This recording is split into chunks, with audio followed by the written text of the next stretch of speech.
L'employé de la semaine. Merci Didier, j'imagine que le grand amateur d'humour que tu es te souvient de cette fameuse distinction métaphysique que les inconnus avaient faite en 1991 entre le mauvais chasseur et le bon chasseur.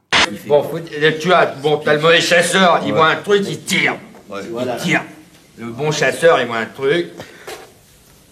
Bon, il tire, mais c'est un bon chasseur, hein.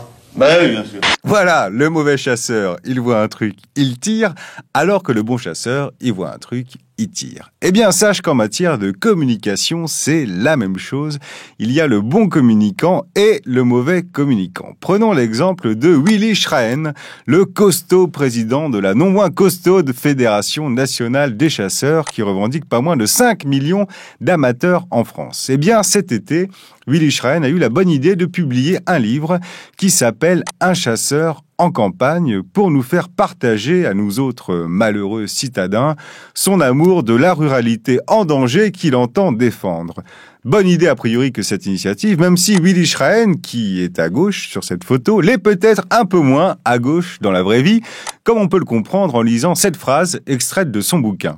Sous les perpétuels feux de la rampe d'une société qui aime toujours se nourrir des clivages sociaux, la chasse à courre porte en elle ce symbole de la victoire permanente contre un ordre moral vert qui se veut idéologiquement plus proche de Staline que de De Gaulle. Bon. Clairement, on a du mal à voir le rapport entre les Verts et Staline, si ce n'est que Willy a l'air de détester aussi bien les uns que l'autre. C'est donc là qu'on se dit que Willy Schraen aurait bien besoin d'un bon communicant pour vendre son bouquin, sauf que le malheureux a choisi Éric Dupond-Moretti, qui n'était pas encore garde des Sceaux à l'époque, pour lui écrire une préface. La suite, on la connaît. La courte préface qui fait même pas 2 pages contient quelques passages bien sentis, comme celui-là.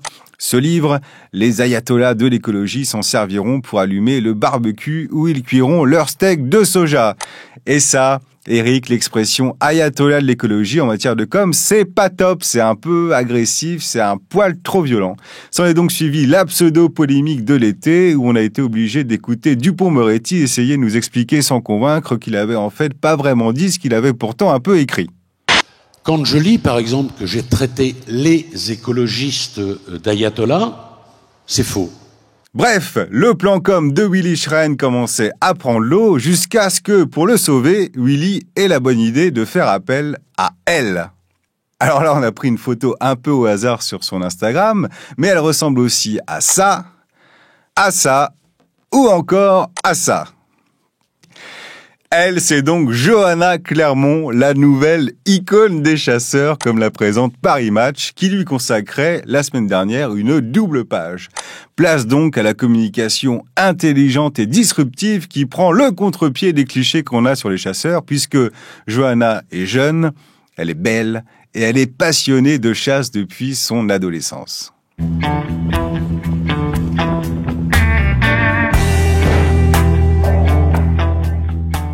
Ça au lycée avec des amis.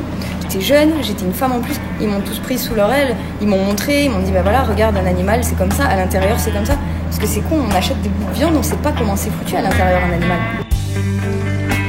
Au moment où je tire, je vais pas me dire mais quand on commence à découper, c'est sûr qu'on voit des beaux morceaux de viande, une partie très intéressante et très noble. Et on s'imagine déjà des recettes, oui bien sûr. Et en matière de recettes, la jeune femme connaît déjà celle du succès, comme elle l'explique sans détour à Paris Match. Étant jeune et blonde, je corresponds à un idéal féminin pour les chasseurs, ça leur plaît. Et ça leur plaît tellement qu'avec ses 125 000 abonnés sur Instagram, elle tape dans l'œil de la Fédération nationale des chasseurs qui voit en elle une occasion de rafraîchir son image. Thierry Coste, qui est le conseiller politique de la FNC, c'est-à-dire le lobbyiste en chef des chasseurs, qui se vante d'avoir d'excellentes relations avec Macron, Thierry Coste donc la prend sous son aile et la conseille sur la stratégie de communication à adopter. Par exemple, assumer son côté écolo. La chasse de 2020, c'est une chasse respectueuse le plus possible de l'environnement. C'est une chasse qui se préoccupe du bien-être animal et de la souffrance animale. C'est une chasse qui a les outils suffisamment modernes pour une réalisation la plus éthique possible. Figurez-vous que depuis que je chasse, je n'achète plus de viande en grande surface ni en boucherie. Donc la chasse de 2020, c'est aussi ça. Et comme elle est décidément très maligne, plus maligne en tout cas que Dupond-Moretti, c'est donc naturellement à elle que Willy Schraen s'est adressé pour discuter de son tout nouveau livre et de sa conception du débat avec les écolos. On est sur des choisis. Oui, et ça, c'est terrible. Qu'est-ce que ça représente surtout? Est-ce que ça représente? On est un peu dans la formule de l'Inquisition qui a pu s'opérer avec la religion chrétienne, comme on l'a connu il y a des siècles de ça. Et voilà, tu n'es pas chrétien, tu es un hérétique, je te fais brûler. C'est un peu ce qu'on dit aujourd'hui. Voilà, tu n'es pas comme moi, je veux te détruire. Et je l'écris, je te menace de mort, et voilà. C'est un peu ce qu'on vit actuellement. Espérons qu'il passe par l'acte comme... Et espérons qu'il passe par l'acte, effectivement. Bon, j'ai pas du tout envie de me suicider, je suis en pleine forme, tout va bien. Non, voilà, si mal de l'un avait quelque chose, non, Johanna, il faudra faire une émission spéciale en souvenir d'eux. Bien sûr. Voilà. Et voilà, s'il arrive quelque chose à Willy, sachez qu'il sera victime de la nouvelle formule de l'Inquisition, l'écologie. Ceci dit, on reste un peu déçu dans cette vidéo de ne pas en savoir plus sur le dernier livre de Willy Schraen. Par contre, la reine de la com, elle, Johanna, n'oublie pas l'essentiel, une nouvelle plateforme de vidéos de chasse appelée Zone 300. En plus, je trouve effectivement que voilà, Zone 300, c'est un réservoir extraordinaire de vidéos, sans cesse renouvelées. Voilà, et on en parle beaucoup, on en entend beaucoup parler, et je sais qu'il y a beaucoup de gens qui ont beaucoup de plaisir à aller sur Zone 300, et c'est tant mieux, c'est une très bonne chose. Voilà, et puis si grâce à Zone 300, on peut faire naître des envies auprès des jeunes, auprès des femmes, dont tu fais partie, c'est important. Zone 300, c'est donc un site de vidéos payantes qui se présente comme le Netflix de la chasse. Et si on en parle beaucoup en ce moment, c'est que le site a été fondé par un ami de Johanna et que Johanna, gentiment, participe à une campagne de pub dans le métro parisien pour Zone 300 afin de nous inciter, nous autres citadins, à chasser nos préjugés et à regarder, en illimité contre la modique somme de 10 € par mois, des documentaires de chasse et de pêche.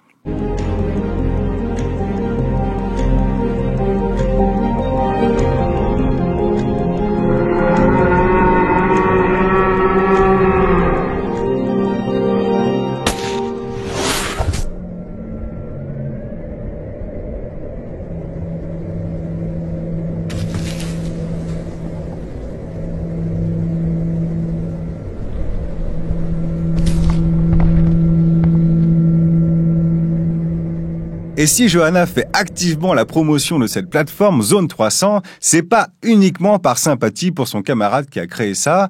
Pour Johanna, la chasse est devenue moins une passion qu'un moyen de gagner sa vie.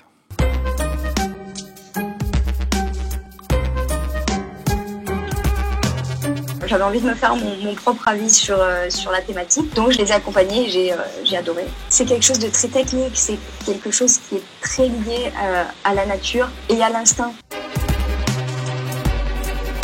Ma première année de permis, j'ai prélevé mon premier sanglier en battu et donc voilà la petite photo sur Facebook. Moi les réseaux sociaux ne m'intéressaient pas et j'y allais très peu. Je l'ai mise en public parce que j'ai pas fait attention et en fait elle a beaucoup tourné, elle a beaucoup été partagée et suite à ça j'ai été contactée par Browning pour être ambassadrice chez eux. La condition c'était que j'ai des réseaux officiels où je puisse partager la chasse et autre chose si ça me fait plaisir.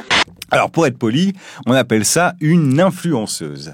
Ça signifie que Johanna Clermont est rémunérée pour faire la promotion de certaines marques sur les réseaux sociaux. Des marques évidemment liées à son domaine de compétences.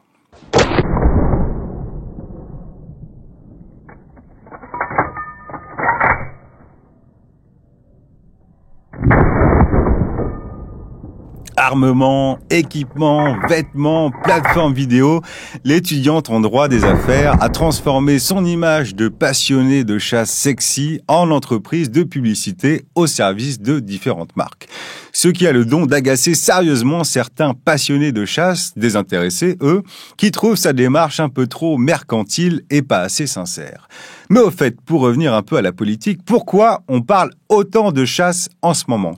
Eh bien parce que d'après Le Monde, la semaine dernière, l'Élysée a tranché en faveur des défenseurs des animaux en matière de chasse à la glu.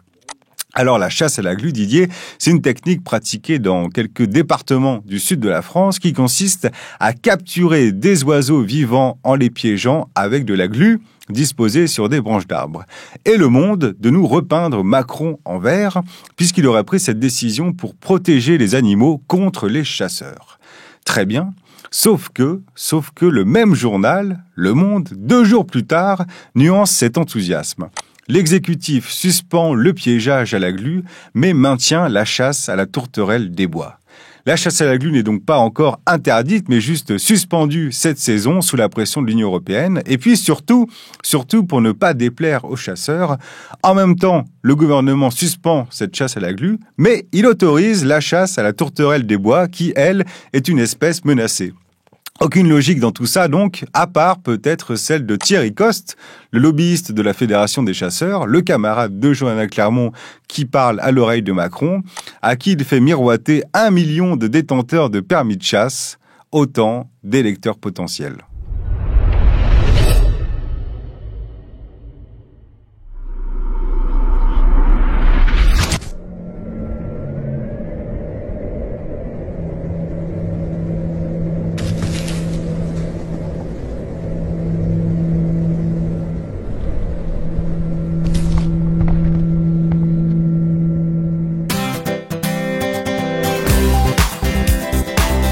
C'était l'employé de la semaine.